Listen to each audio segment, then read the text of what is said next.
Sa mahigit 2 dekada ko na sa larangan ng dokumentaryo, nasusubaybayan ko ang paglipas ng mga taon sa buhay ng aking mga nakakasalamuha. Isa sa kanila, si Alia Maclin. Para saan ba yung cane? Bakit ka nagkikane? Para hindi ako maumpog. Ano yun? Hindi, may dumaan na nagbibisikleta. May anak ka lalaki? Ako? Oo. Oo. Alon? Oo, pangalan niya Alon. Mag-play kaya kami? Oh, gusto mo? Mm-mm. Saan tayo pupunta? Ha? Ipinanganak na bulag si Alia. Ngunit madilim man ang kanyang mundo, puno naman ng sigla at liwanag ang kanyang buhay. 5 taon siya noong makilala ko. Nagkasabay lang kami sa isang biyahe noong taong 2007.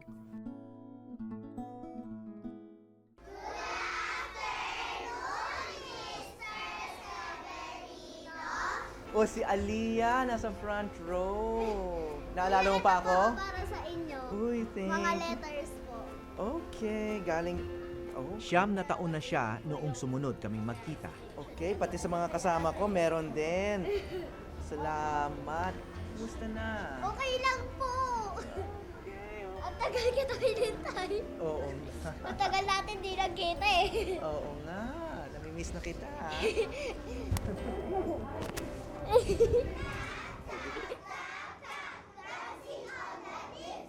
Inilaban ng kanyang yumaong ina na si Fina na mailagay si Alia sa isang regular na paaralan. Hindi naging hadlang ang kanyang pagkakaiba para magtagumpay sa klase ng puro mag-aaral na nakakakita. Ngunit sa isang lipunan na kaunti lang ang serbisyo at pagkakataon para sa mga may kapansanan, hanggang saan maaring mangarap si Alia.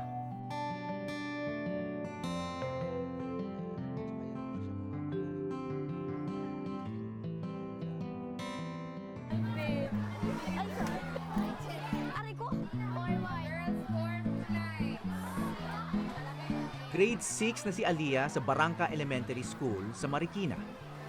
It's PE time, it's PE time. La la la la la. Ikaw talon. I wanna dance. Sa pagbilang sa mga tulad ni Alia sa mga regular na klase, nasanay ang ibang mga bata sa kanila. Korunda rin kayo dyan eh.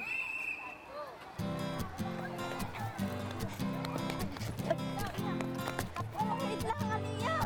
At naisasali pa kahit sa PE.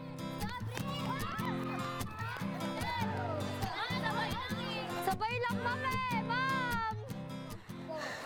Hi! Ika dito. Ayan. Ayoko nga. May ipinakilala siya sa aming isa pang bulag na estudyante, si Renzo. Yung... Patunay sila na may mga pintunang nabubuksan para sa persons with disabilities. Ngunit ayon kay Alia mismo, may mga kaklase siya na sarado pa rin ang isip.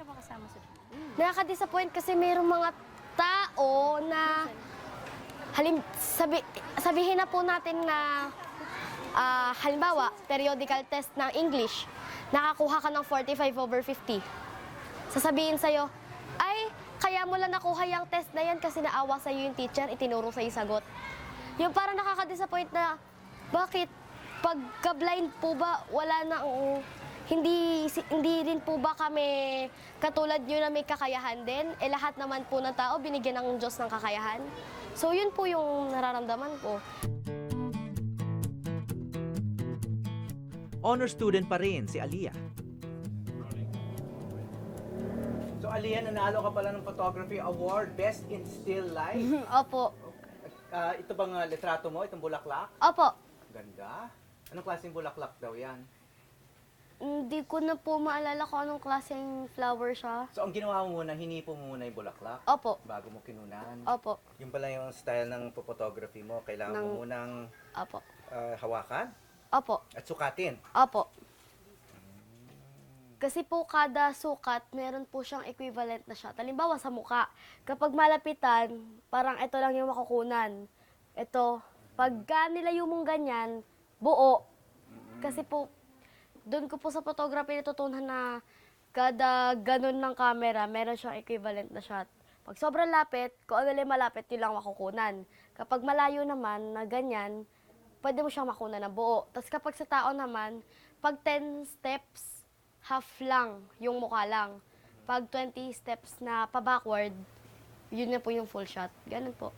Galing. Galing mong paliwanag. Mas magaling ka pang paliwanag ng photography kaysa sa akin. Ala! Maya-maya ipinakita sa akin ni Aliyah kung paano kumukuha ng litrato ang katulad niyang bulang. 1, 2, pa bebe!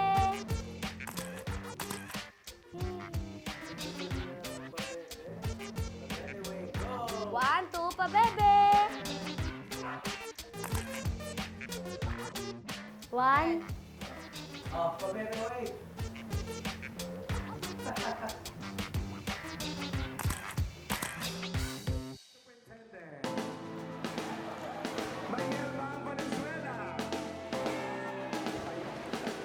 believe in the profession of journalism. I believe in the profession of the journalism. 13 anyos na si Aliyah. Natutuklasan na niya ang kanyang mga kayang gawin, ang kanyang mga angking galing. At ngayon, pangarap niyang maging isang journalist. It's a journalism of humanity, It's a journalism of humanity, of and for today's world. of and for today's world.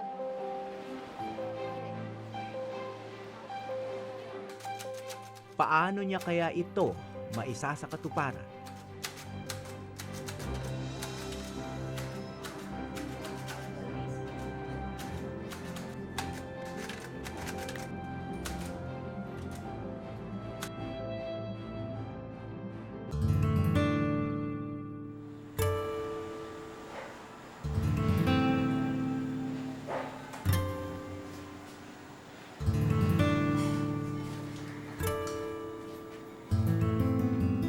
Nasa dugo na ni Sajid Imaw ang iskultura.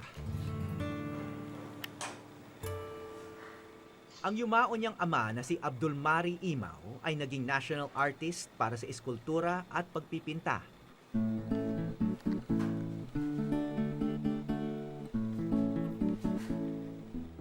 Sila'y tubong holo at mga Moro ang kanilang mga ninuno. Kahit hindi siya lumaki sa tradisyon ng Kristyanismo. Nakakagawa siya ng mga eskultura na nagbibigay inspirasyon sa mga nananampalataya rito.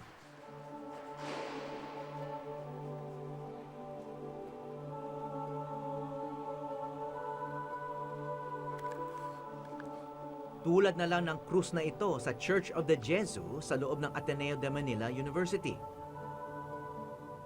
Ang naiiba rito sa Kristo ni Sajid Imaw ay mas bata. Yung nasa crucifix dito kaysa sa karaniwan natin nakikitang Kristo. Kasi kung tutuusin, bata pa naman si Kristo nung namatay.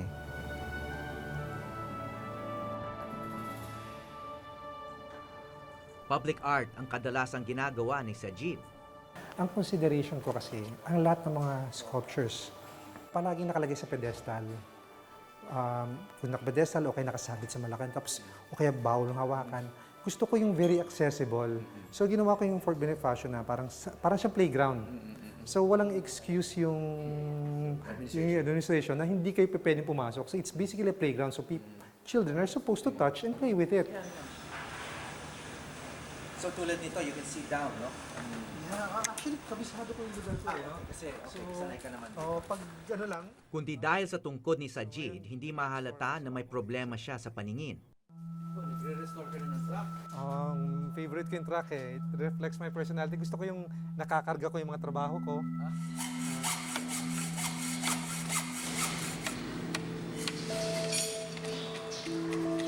Carbon copy. Yeah. These are actually ano eh. 2 dekada na ang lumipas mula nang siya ang ma-diagnose na may retinitis pigmentosa. Pagbukas mo, nabangga talaga ako. Kasi ang nangyayari minsan pagtatawid ka, tapos yung mga iba sakyan nagmamadali. Ikaw nakita mo, nagmamadali yung mga tao. So ako yung nakikita ko immediately in front ko na tao, tumatakbo. So ako nang bibilisan ko, hindi ko makita may parating na sakyan. Tatamaan ako. So nagagalit sila. Hindi ko rin alam na may diferensya ako noon. Ganito lang ang nakikita ni Sajid ngayon. May shin guard. At maaring darating ang araw na tuluyan na siyang mabubula. So may scars ka ngayon dyan? Sa ano? Ito yung mga scars Oh ko. my gosh. So, marami yan kasi both legs. Kasi, yan. So ano kadalasan na nangyayari dyan sa... Pag may, kunyari, sa shop ako or sa, pag naglalakad ako, tapos may binago ko na, look, kunyari, nagbaba kami ng rebulto. Tapos, yung assistant ko naglagay sa iba, hindi ko nakita yan. Tatama na kagad ako yan. So sugat siya talaga? Mga sugat siya, mga Malalim. malalim siya. Kasi pag tumama talaga, dahil mabilis ako maglakad, nagkakasugat siya. So parehong binti. Parehong binti yan. Pag naghilom siya, nagkakaroon siya ng peklat, hindi siya nawawala eh. So, ito yung nag-remind din sa akin na may diferensya ako. Hindi pa nag-aaral magbasa ng Braille si Sajid.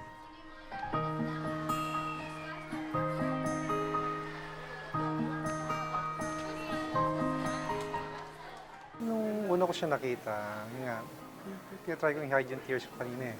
Kasi, nakita ko parang, pag may nakikita kang somebody who's really strong, parang it makes you weak. Kasi, ang mga katulad ni Aliyah, naniniwala ko na mas na-appreciate nila yung blessings.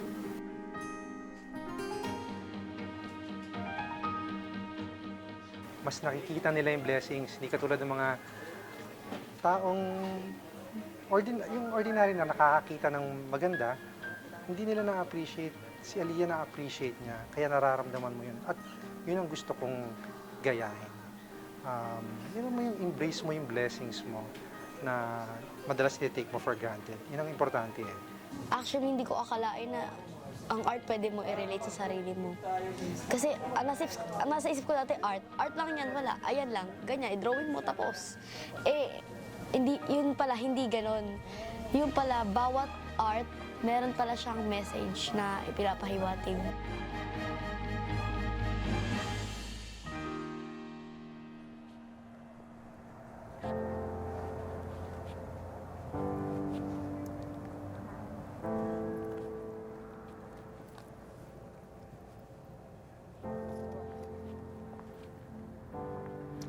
Tuwing nagpupunta ako rito sa campus ng Ateneo, hindi ako umaalis hindi ako dumadaan dito sa statwa ng aking tukayo, si Father Horacio de la Costa. Sabi ng mga naging estudyante niya, talagang kamukha niya ito. Paborito siyang guro ng aking ama at ipinangalan niya ako sa kanya. Pero hindi ko na siya nakilala. Dahil din siguro sa ilang araw namin nakasama sina Aliyah at Sajid. Napatitig ako sa mata ni Padre Horacio at parang naaninagan ko kung sino siya. Kung ano siya sa paningin ng aking ama noong high school pa siya. Sa tagal ko nang pinupuntahan si Padre Horacio, noon lang din ako nagtaka kung sinong lumikha ng obrang nagdadala ng aking isip sa ibang panahon.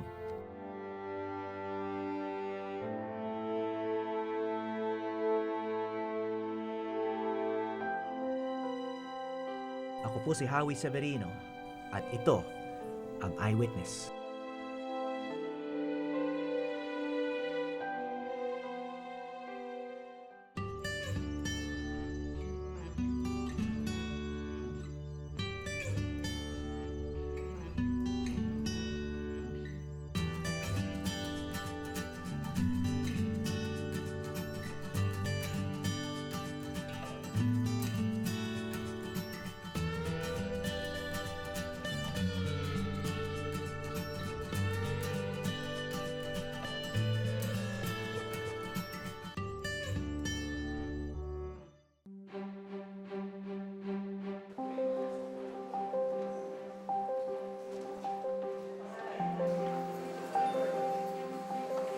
Sa visual arts, meron bang kayang maranasan ng mga bulag? Malalaman ngayon ang tatlo sa pinakatanyag na eskultor ng bansa na mga hurado ngayon ng pambansang kompetisyon ng art sa museo ng GSIS. Papakilala namin si Aliyah. Aliyah, si Mr. Sajid Imao. Kamusta po? Kamusta ka? Isa sa kanila si Sajid Imaw. Campus journalist, nag-aaral din siya ng journalism. Ipinakilala ko si Sajid kay Aliyah at siya ang naging kauna-unahang sikat na interview ng dalagitang nangangarap maging journalist. Sa tingin niyo po ba, para sa isang blind na bata or tao, paano po ba niya ma-appreciate yung art? Alam mo, yung art kasi ngayon, yung sculpture nga ang kaiba dyan parang, di ba kayo hinihipon nyo yung pinag-aaralan, hinihipon nyo yung mukha ng tao na Opo. kikilatis nyo. Ganon din ang sculpture, pwede mong hipuin, three-dimensional siya. So nakikita mo yung, nag-imagine mo kung ano yung ano. Kasi alam mo, kahit ako kahit ilang beses na ako gumagawa ng trabaho ko, nagsisimula palagi ang trabaho ko sa imagination. Sa imagination. Oo, Tapos, dinadrawing niyo pa po ba yun sa papel? Minsan hindi. Madalas dire-diretso na ako, explore ko. Kasi Ang mas galing. iba yung feel no? Di ba yung ini-sculpt mo ng dalawang kamay mo? Para maipaliwanag ni Sajid ang iskultura kay Aliyah, isinama niya ito sa pinagtatanghalan ng kompetisyon. Tulad ni Aliyah, may tungkod rin si Sajid. May karamdaman din kasi siya sa mata. Meron siyang retinitis pigmentosa.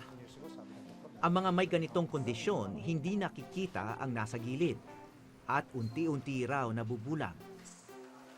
Si Sajid nga tinuturing ng legally blind. So, papakita ko sa yung mga gusto kong trabaho. Ayan, pararamdam ko sa iyo. Yung parang bumabagsak na tubig na, ito yung center figure na to, ito yung parang pagbagsak. Tapos yan, yung mga iba parang nagkaroon ng parang ripple effect yung pag nakita mo nagmamanifest sa tubig. Ang galing.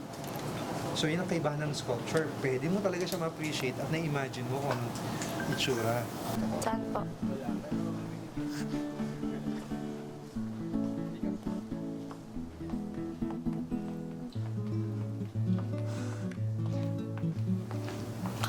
Kayo po may gawa niyan? Hindi. Mga entry to sa contest to Sa Nag-judge ako contest. ngayon kasama ni ito.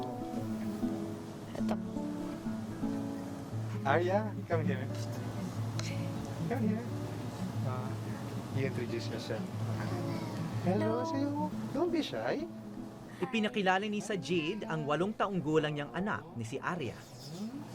This is for you. You can choose. Pili ka daw. Milig siyang gumawa ng rainbow loom Or you can have both. You can have both. Pili ka daw Sure kung anong gusto mo. ka? Oo, regalo niya lang Ikaw na lang bahala. Tapos you put it on her wrist. Ang bait. Mabait talaga yan. Thank you. Ang sarap po yakapin, nakakagigil ko. Aya, she cannot see so she'll try to feel your face and so she can imagine. how Ang you cute look mo. Grabe. Lumbans talaga yung naging habit niya sa art. Gusto kong pakilala sa'yo si Nakilala rin ni Aliyah ang 2 pang kurado na kasama ni Sajid. Tito Junyi. Sina Junyi Mahusay na sculptor. Tapos ito si Ral, kaibigan ko, isang at Ral Arugante. mahusay siya. Tila kinakapari ng mga artist kung paano ipaparanas kay Aliyah ang mga obra. Ito yung perception na ginagawa natin na actually, Maganda tayo. siya. Sa tingin ko, napakahirap nitong gawin. Kung ito yung gagawin mo. Are you through with that? Dito tayo. Para makita niya ang diferensya. Take your time. Mamadali mo. Try to visualize it. Ito naman, mas simple siya kaysa dun sa nauna. Oh, good point.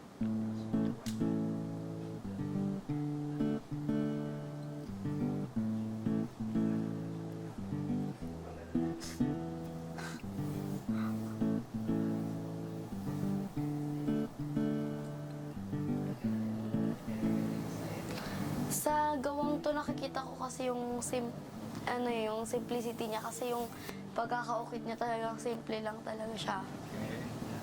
So, ayun. Part niya ng sculpture, although separate. Pero part siya. Simple lang din siya. Hindi ko alam kung ito din yung nakikita niya o may iba akong nakikita. Pero sa tingin ko, ito tsaka ito, parang, ano ba siya? Siguro kaya, magkasama to din. Oo, kasama siya. Siguro kaya to ginawa, ito, parang nagsisimula siya sa, yung alam niyo yung tipo ng tao na nagsimula lang sa wala hanggang sa biglang, ano na, siya na yung ginagalang, nirespeto. Parang ganon. Yun yung nakikita ko sa gawa niya. So, ayun.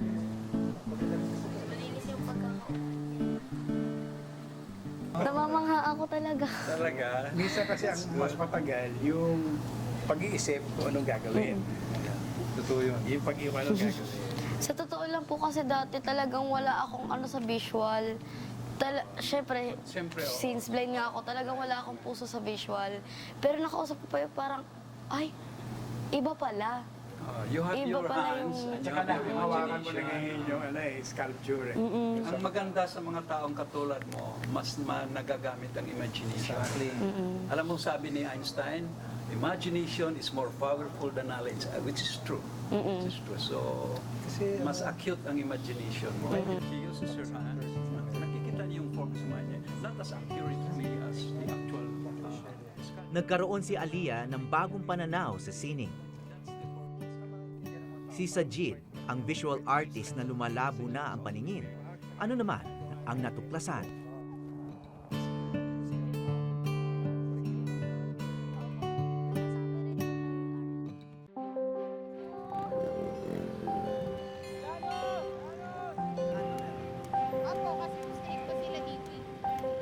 Kadalasang puno ang araw ni Aliyah.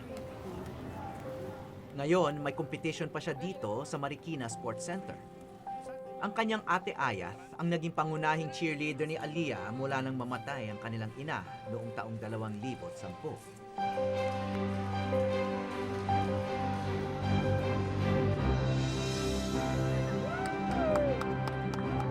Sumali si Aliyah sa palarong panlunsod sa kategorya ng PWD at nagkamit na siya ng gintong medalya para sa shot put. Para makasali naman sa karera ng takbo, kailangan ni Aliyah ng partner. Sa hapong yon, ang 12 anyos na si Lendel ang gumabay sa kanya.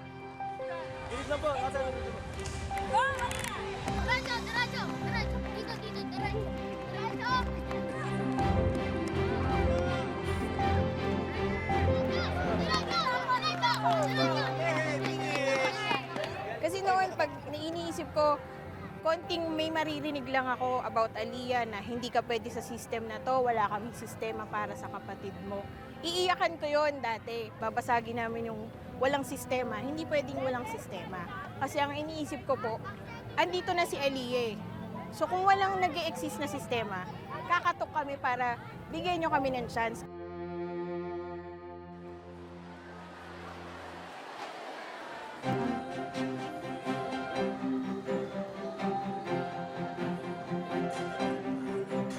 Noong nagdaang Sabado, isang makasaysayang pangyayari ang naganap sa Metro Manila Young Writers Conference and Contest. Sa kauna-unahang pagkakataon, pinayagan ng isang bulag na sumali sa paliksahang ito, kung saan may 1,000 estudyante ang kalahok.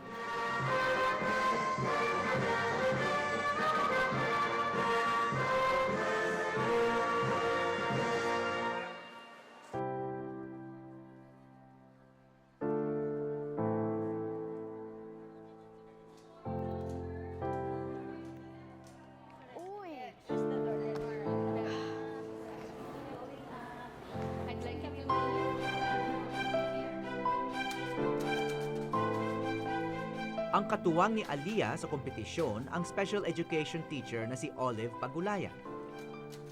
Siya ang magsasali ng mga isinulat sa braille ni Aliyah sa alpabetikong Pilipino. Okay, join the listahan at work.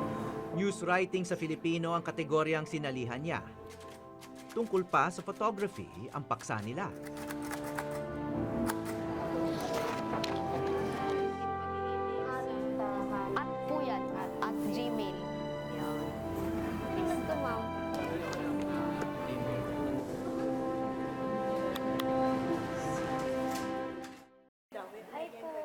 Yeah, si Aliyah. Nagkita kami pagkatapos ng kompetisyon. Okay, sige, Matagal dito pa muna. raw malalaman Sige, ang why not? resulta. Okay. Siguro iniisip ng iba na manunood nito, no? Parang, di ba napakahirap maging isang journalist kung bulag ka? Nakakapag-isip naman po ako. Nakakapagsulat naman po ako sa braille. Itatranscribe nga lang. So, pwede pa rin ako maging journalist kahit blind ako. At ganoon din po yung mga ibang blind din na katulad ko.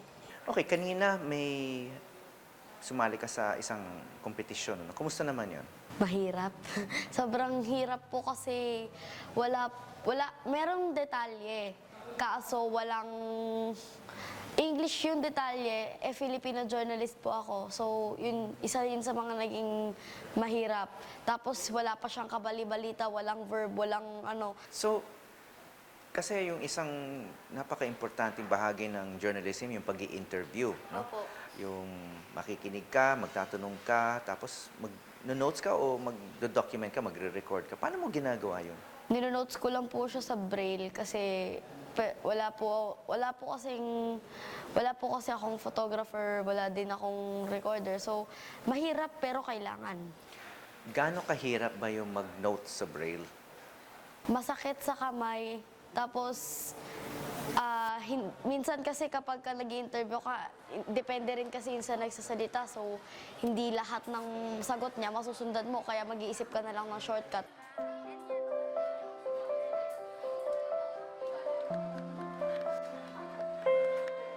Ngayon, meron akong dala para sa'yo na mas praktikal. Ulit? Hindi, ito naman, yun pasalubong. Yung pasalubong. Ito pamasko na. Ano kaya yan? Eh, surprise nga. Ito binubuksan ko pa lang. Okay. Siya'y, kailangan pag-aralan pa kung paano gamitin. Siya'y isang digital voice recorder. Wow! Yes! Okay, ito yung kahon. Oo, yan ang kahon. Yan ang nandyan sa loob. Okay, so ito yung pinaka-microphone niya. Okay. Ngayon, kailangan pakinggan naman yung recording mo. Isinama ko si Aliyah sa museo ng GSIS sa Pasay, kung saan isang paligsahan din ang nagaganap noong Sabado rin yun.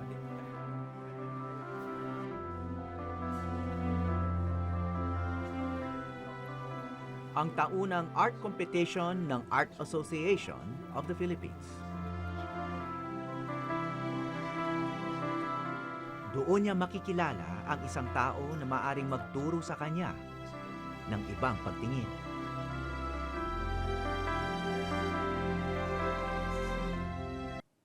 Maraming salamat sa pagtutok sa Eyewitness, mga kapuso. Ano masasabi niyo sa dokumentaryong ito? I-comment na yan at mag-subscribe sa GMA Public Affairs YouTube channel.